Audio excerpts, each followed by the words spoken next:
नमस्कार, जोहार, स्वागत है आपका डिजिटल झारखंडी समाचार में। तो चलिए झारखंड की आज की बड़े और मुख्य खबरों पर बात करते हैं, पर उससे पहले आपसे एक छोटी सी अनुरोध है, कृपया वीडियो को एक प्यारा सा लाइक अवश्य कर दीजिएगा, क्योंकि आपका एक लाइक करना ही हमारी मेहनत का फल होता है। तो चलिए शुरुआत करते हैं आज की पहली और बड़ी खबर से। केवल इन 10 जिलों के लाभुकों को ही मिल रहा मैया सम्मान योजना का पैसा, बाकी को कब तक मिलेगा? झारखंड की हजारों महिलाओं को मैया सम्मान योजना की राशि मिलनी शुरू हो गई है। अंतर्राष्ट्रीय महिला दिवस के दिन हजारों लाभुक महिलाओं के खाते में जनवरी, फरवरी और मार्च महीने की राशि पहुंच गई। हालांकि प्रथम चरण में केवल 10 जिले के लाभुकों को ही पैसे भेजे मिल रहे हैं। शेष 14 जिले के लाभुकों के खाते में इसकी राशि नहीं पहुंची है। ऐसे लोगों को मन में ये सवाल उठने लगा है कि उन्हें कब तक बकाया 3 माह की राशि मिल जाएगी। तो हम आपको बता दें कि बाकी बचे 14 जिलों को भी ये राशि सोमवार को मिल जाएगी। इसके बाद धीरे धीरे सभी महिलाओं को पैसे मिलने लगेंगे। हालांकि ये राशि फिलहाल 38 लाख महिलाओं को ही मिलेगा, क्योंकि इतने ही लोगों के आवेदन का सत्यापन हो सका है। इन जिलों की महिलाओं को 3 माह की राशि मिलनी शुरू हो गई है। उसमें बोकारो, चतरा, धनबाद, जमशेदपुर, गढ़वा, गुमला, जामताड़ा, लोहरदगा, पाकुड़ और सिमडेगा जिला शामिल है। अधिकतर जिलों में अभी आवेदन के सत्यापन की प्रक्रिया पूरी नहीं हुई है। सत्यापन पूर्ण होने के बाद अन्य सभी जिलों में योजना की राशि हस्तांतरित की जाएगी और इससे पहले राज्य भर की सभी लाभुक महिलाओं के खाते में योजना की राशि पहुंच जाएगी। मैया सम्मान योजना को लेकर धांधली के भी कई मामले सामने आ चुके हैं। हाल ही में एक बेहद चौंकाने वाला मामला रांची के तमाड़ से सामने आया है। यहाँ के 112 लाभुकों की राशि एक ही बैंक अकाउंट में जा रही थी। तमाड़ प्रखंड के पंडराजी गांव के कार्तिक पात्र ने प्रज्ञा केंद्र के संचालक के साथ मिलकर 112 आवेदकों के बैंक डिटेल्स हटाकर अपना बैंक डिटेल्स डाल दिया। इसके बाद सभी 112 लाभुकों की राशि कार्तिक पात्र के अकाउंट में जाने लगे। धांधली में शामिल प्रज्ञा केंद्र संचालक आरोपी कार्तिक पात्र का भाई है। मामले का उजागर होते ही जिला प्रशासन ने आरोपी पर प्राथमिकी दर्ज कर ली है। लगातार इस तरह के मामले सामने आने के बाद प्रशासन भी सजग हो गई है। रांची उपायुक्त मंजुनाथ भजंत्री ने चेतावनी देते हुए कहा है कि कई अपात्र व्यक्ति मैया सम्मान योजना का गलत तरीके से लाभ उठा रहे हैं। ऐसे लोग जल्द से जल्द अपना नाम हटवा ले, अन्यथा पकड़े जाने पर ऐसे लोगों के खिलाफ सख्त से सख्त कार्रवाई होगी। नए नियम से बनेंगे जाति प्रमाण पत्र, 1 महीने पहले करना होगा आवेदन, अधिसूचना जारी। झारखंड के सरायकेला नगर पंचायत अंतर्गत पिछले कई वर्षों से खतियान में जाति दर्ज नहीं होने की वजह से जाति प्रमाण पत्र बनाने में लोगों को काफी परेशानी का सामना करना पड़ता था। लेकिन अब जिला प्रशासन की ओर से नियम लागू कर दिया गया है कि वैसे लोगों को भी जाति प्रमाण पत्र बनाया जाएगा जिनका खतियान में जाति का जिक्र नहीं है। लेकिन इसके लिए अभ्यर्थियों को 1 माह पूर्व ही आवेदन को जमा करना होगा। उसके पश्चात ही जाति प्रमाण पत्र निर्गत किया जाएगा। शनिवार को अंचल अधिकारी भोला महतो ने एक अधिसूचना जारी कर आम जनता को नोटिस किया। यदि अपना जाति बनाना है तो उन्हें 1 माह पूर्व ही कागजात कार्यालय में जमा करना होगा। नगर पंचायत जांच करने के पश्चात ही अंचल कार्यालय की ओर से जाति प्रमाण पत्र निर्गत कराया जाएगा। सरायकेला का नगर वासियों द्वारा कई बार लिखित रूप से सरायकेला एसडीओ सत्यानंद महतो को शिकायत किया था कि नगर वासियों के लिए जाति प्रमाण पत्र बनाना अब मुश्किल हो गया है। इस समस्या का समाधान अविलंब किया जाए। इसके कारण लोगों को काफी परेशानी का सामना करना पड़ रहा है। इस समस्या को निदान पाने को लेकर एसडीओ ने कई बार अंचल अधिकारी के साथ बैठक कर नियम तैयार कर सरकार के गाइडलाइन को देखा। सरकार के पास भी रिपोर्ट भेजी गई ताकि कुछ गाइडलाइन मिल सके। सरकार ने सरायकेला एसडीओ के पास गाइडलाइन भेजा। इसके बाद ही यह निर्णय लिया गया। आवेदक अपना आवेदन जाति से संबंधित वांछित कागजात के साथ अंचल कार्यालय में कम से कम 1 माह पूर्व जमा करे, ताकि ससमय अभिलेख तैयार कर जाति सत्यापन हेतु नगर पंचायत कार्यालय सरायकेला से सत्यापन करते हुए जाति प्रमाण पत्र निर्गत किया जा सके। अंचल कार्यालय ने बनाया नया नियम। नगर पंचायत अंतर्गत किसी व्यक्ति के खतियान में जाति का उल्लेख नहीं है तो उनके लिए सरायकेला अंचल अधिकारी कार्यालय की ओर से नया नियम बनाया गया। जाति प्रमाण पत्र 1 माह के अंदर लोगों को मिल जाएगा।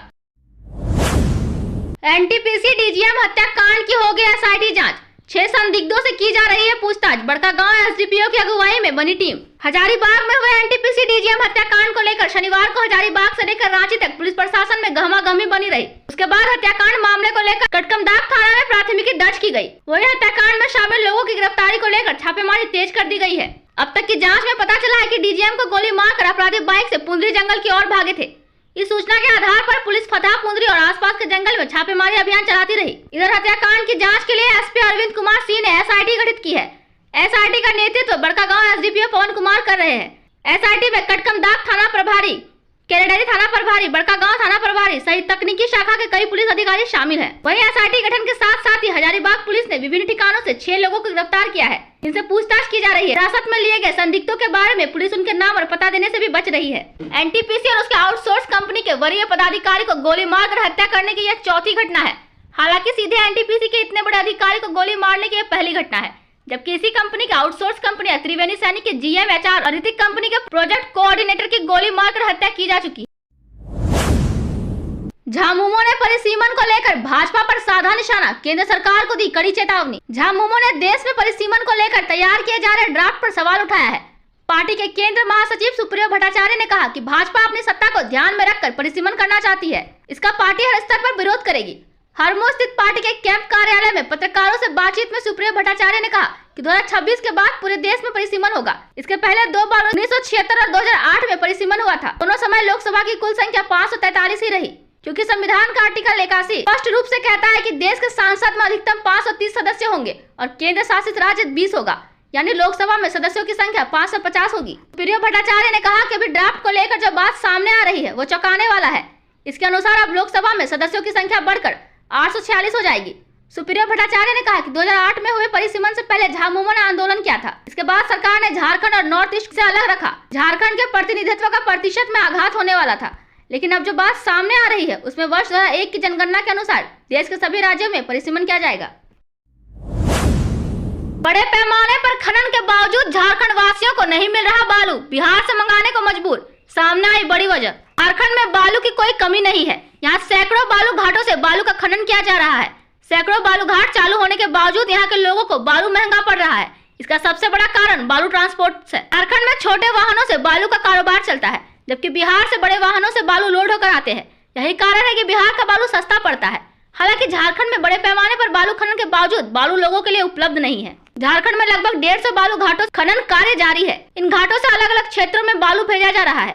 रांची और आसपास के क्षेत्रों में बालू घाटों से ढुलाई के कार्य में छोटे वाहन लगे हुए हैं और यही कारण है कि ढुलाई महंगी पड़ रही है। दूसरी ओर बिहार से बड़े पैमाने पर बड़े वाहन लगे हुए हैं जो आसानी से 50-60 टन बालू लेकर पहुंचते हैं और इसी कारण बालू सस्ता पड़ता है। इधर झारखंड में बालू घाटों पर छोटे वाहन लगे हुए हैं जो कम बालू लेकर घाटों से निकलते हैं। इस बीच ओवरलोडिंग पर भी नियंत्रण कर दिया गया है, जिस कारण से बालू महंगा पड़ रहा है। इस संदर्भ में झारखंड राज्य खनिज विकास निगम के एमडी से संपर्क करने की कोशिश की गई, लेकिन उनसे बात नहीं हो पाई।